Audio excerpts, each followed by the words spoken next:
Hey guys, Jack here. Welcome back to the channel. Hope you're doing well. We've got a very exciting unboxing here. The iPhone 14 Pro just released today, and you can see straight away on the box the new design with the dynamic island up there at the top. This is just going to be the unboxing and first look around the phone. So we'll go ahead and peel off the tabs here at the back. Now in the UK, the price has actually gone up on the iPhone. So unlike the US where they made a big deal about the price being the same, here in the UK, the price has gone up by £150. You can see there as we lift off the box, the new colour. So this is the deep purple. They do 4 colour options: deep purple, silver, a new black that's a darker space grey than before, and then the gold as well. You can see there the massive camera bump up at the top. So we'll go ahead and lift up the phone and just put that off to the side for a second, see what else we get inside the box.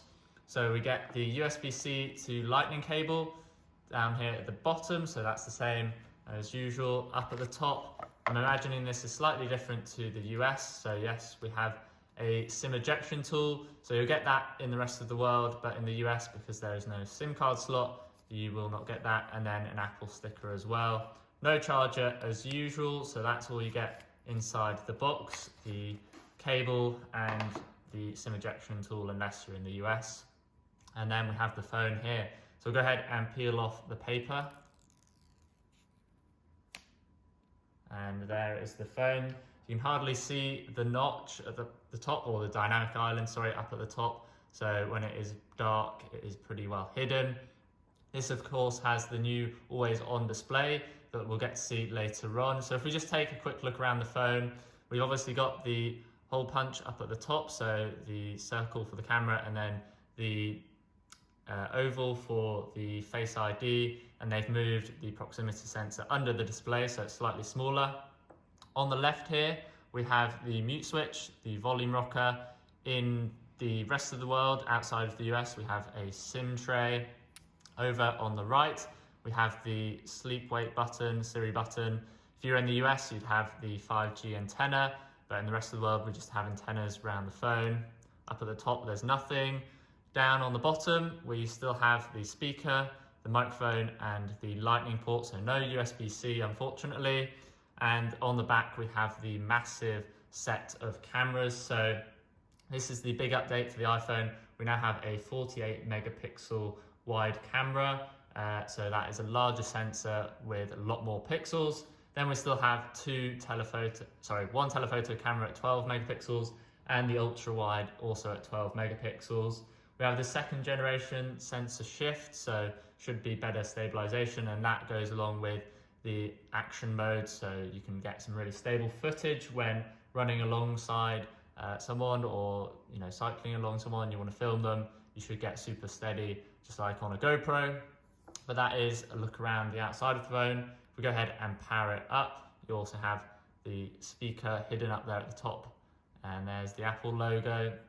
So we'll give it a second. As I was saying at the beginning, the phone has increased in price in the UK and the rest of the world pretty much, except for US and China, I believe, where it stayed the same.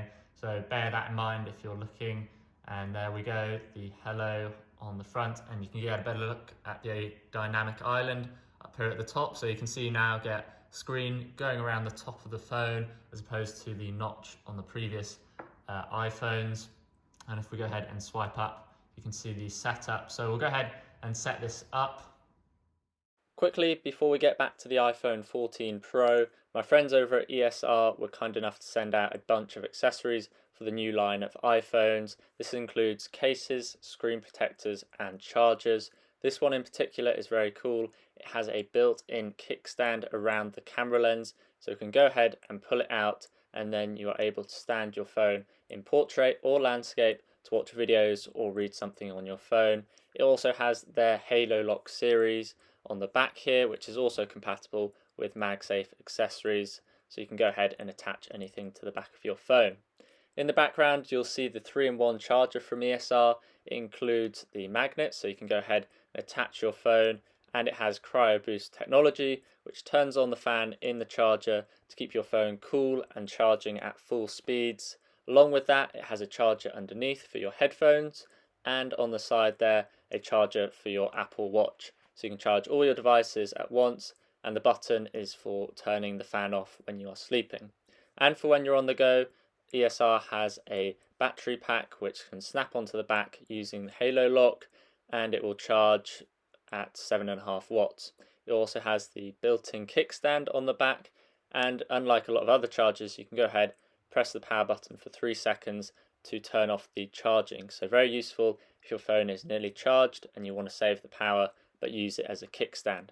They also have a car charger which has CryoBoost technology to keep your phone cool, especially in summer when the heat is really slowing your phone down, so you can get full performance and charging.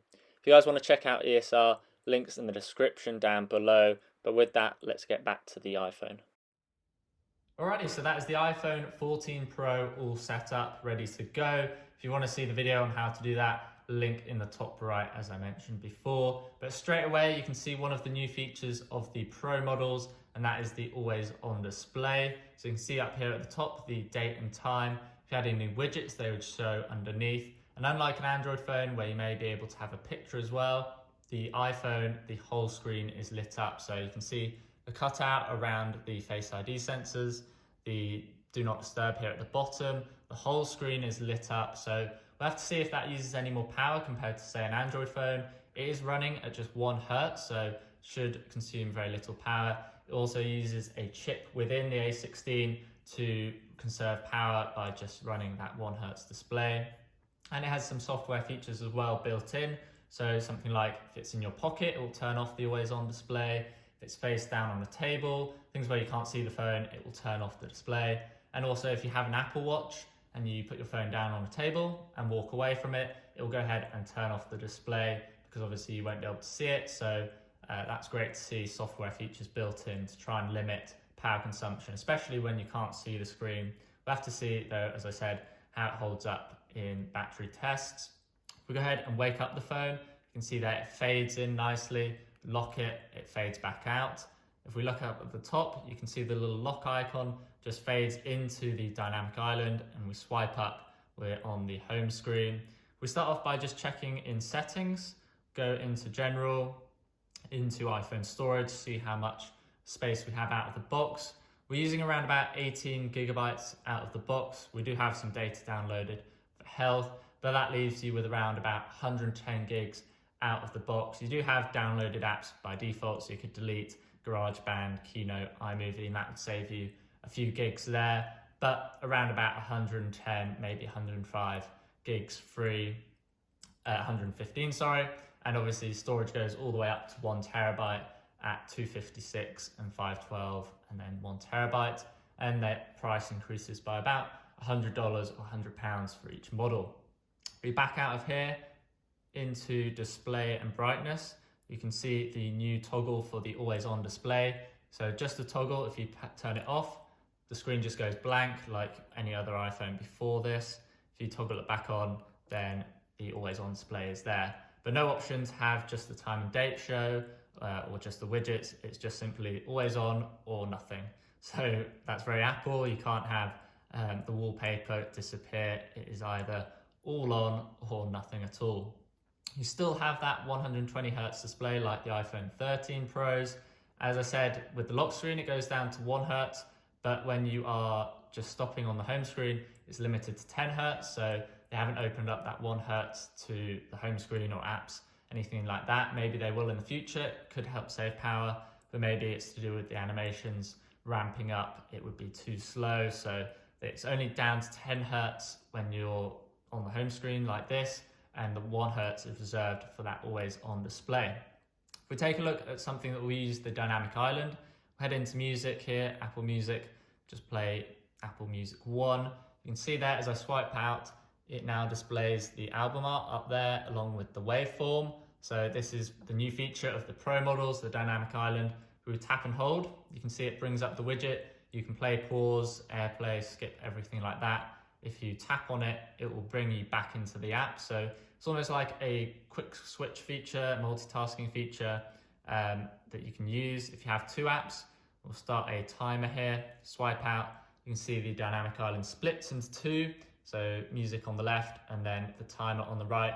and you can see they're still active. So this timer is actually counting down there. You can press and hold on this and it brings up the timer. You can still access music like so, and then tap to open an app. And this will be open to third-party developers as well. So if, say, Uber or Lyft want to have the time remaining for your car to arrive, or sports scores Apple demonstrated, I'm sure developers will get on this, so you can have a range of different features taking advantage of this new dynamic island. But this is limited to only the 14 Pro models. Like the always on display is for the Pro models only. The regular 14 just gets the standard notch from the previous iPhone. That's the biggest feature though with the new 14 Pros, along with the camera upgrade. So that 48 megapixel camera, big upgrade. First time the megapixels gone up from, I believe, 2015. So it's been about 7 years since we've got an upgrade on the megapixel cam, and it's using the pixel binning. So it will group 4 together, spit out 12 megapixel photos for regular use. But if you do want to go ahead and use the 48 megapixels, you can use Pro RAW and it spits out images of about 80 to 100 megabytes in size. So definitely not for everyday use. If you are going to be using the 48 megapixel camera all the time, then you definitely want to get a bigger storage capacity. But nice camera upgrade, and then you still have the ultra wide, the telephoto at 3x, the LiDAR scanner there, and the new flash, which is meant to be smarter. So if you're using a close-up subject, it will go ahead and use less of the LEDs, and if it's further away, it will brighten it even more. So nice updates to the camera. There'll be lots of videos out by other reviewers if you want to check that out. But that is the iPhone 14 Pro.